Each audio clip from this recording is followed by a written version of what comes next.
Hello guys, welcome to electrical stuff for you. दोस्तों, आज के इस वीडियो में हम बात करेंगे कि एमसीबी क्या होता है और क्या काम करता है। दोस्तों, जब भी आप इलेक्ट्रिकल अप्लायंस लेते हो तो उसकी सेफ्टी के लिए आपको सबसे पहले सोचना चाहिए, क्योंकि अगर उसमें से ज़्यादा करंट फ्लो करेगा तो वो जल जाएगा, तो आपका काफ़ी ज़्यादा नुकसान होगा। तो उसकी सेफ्टी के लिए आपको एमसीबी लगाना पड़ता है। दोस्तों, आज से पहले हम एमसीबी की जगह किटकैट फ्यूज लगाया करते थे। आपने अपने मीटर के पास पुराने जमाने में इस प्रकार के किटकैट जरूर देखे होंगे। पहले यहाँ पर मेन स्विच लगा होता था और उसके साथ ही ये किटकैट फ्यूज होते थे।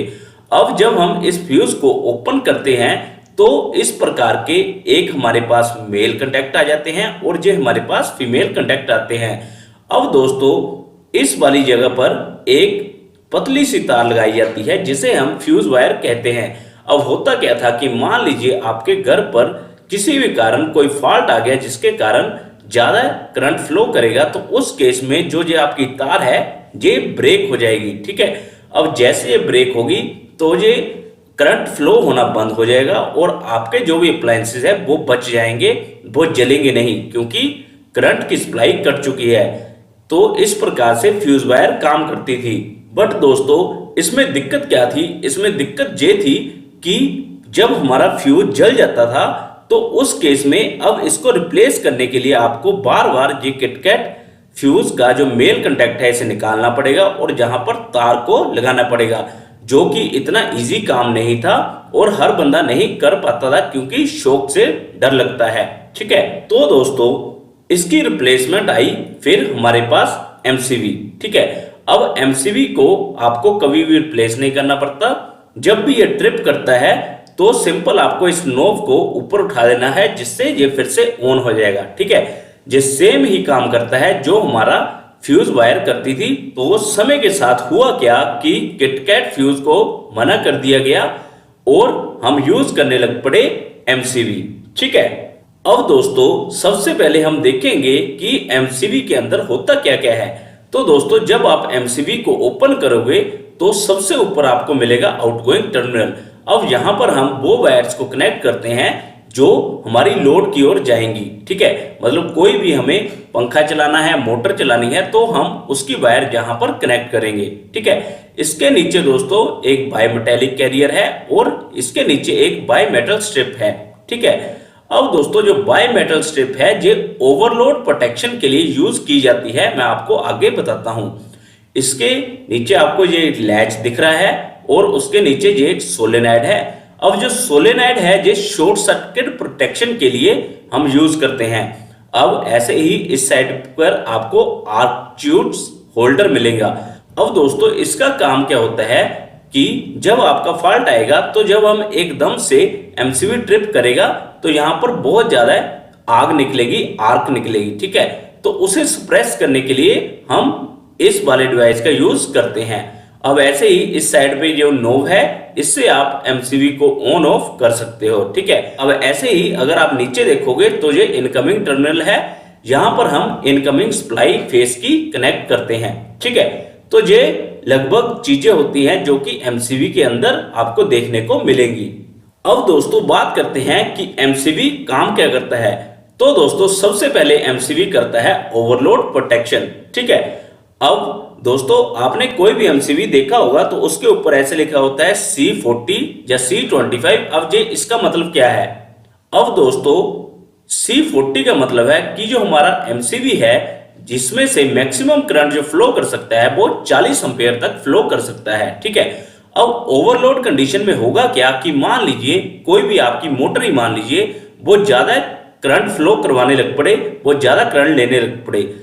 अब मान लीजिए कि आपने मोटर के अक्रॉस 40 एम्पेयर का एमसीबी लगाया है और वो 45 एम्पेयर तक लोड लेने लग पड़े, तो उस केस में अगर उसमें से इतना करंट फ्लो करता रहा तो होगा क्या, आपकी मोटर जल जाएगी।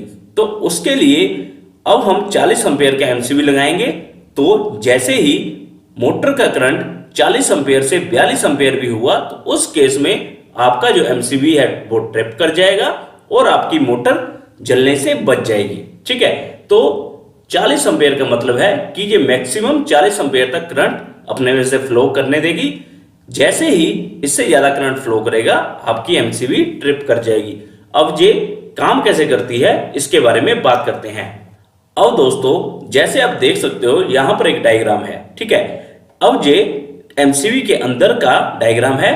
इसमें हमने इस साइड से लाइन देनी है, फेस देनी है, और इस साइड पे आपने लोड कनेक्ट करना है, मान लीजिए मोटर ही कनेक्ट करनी है, ठीक है। अब ये दोस्तों एक बायमेटेलिक एलिमेंट है, तो होगा क्या कि जब इसमें से ज्यादा करंट फ्लो करना शुरू हो जाएगा तो उस केस में जो आपकी बायमेटेलिक स्ट्रिप है वो हीट हो जाएगी। अब हीट होने के कारण ये बेंड होगी और इसमें डिफ्लेक्शन आ जाएगी। आप देख सकते हो यहां पर ये सीधी थी और दूसरे केस में करंट ज्यादा फ्लो होने के कारण ये हीट हुई और बेंड होने से डिफ्लेक्शन आ गई। अब जैसे ही ये बायमेटेलिक स्ट्रिप डिफ्लेक्ट की, इसने क्या किया, ये आपकी जो ट्रिप वार है इसे हिट कर दिया। अब जैसे ही इसने इसे हिट किया तो आपकी लैच ओपन हो जाएगी, ये आपकी लैच है, और जैसे ही लैच ओपन होगी तो आपके जो कंटैक्ट्स है वो ओपन हो जाएंगे, मतलब आपकी जो सप्लाई है वो डिस्कनेक्ट हो जाएगी, ठीक है।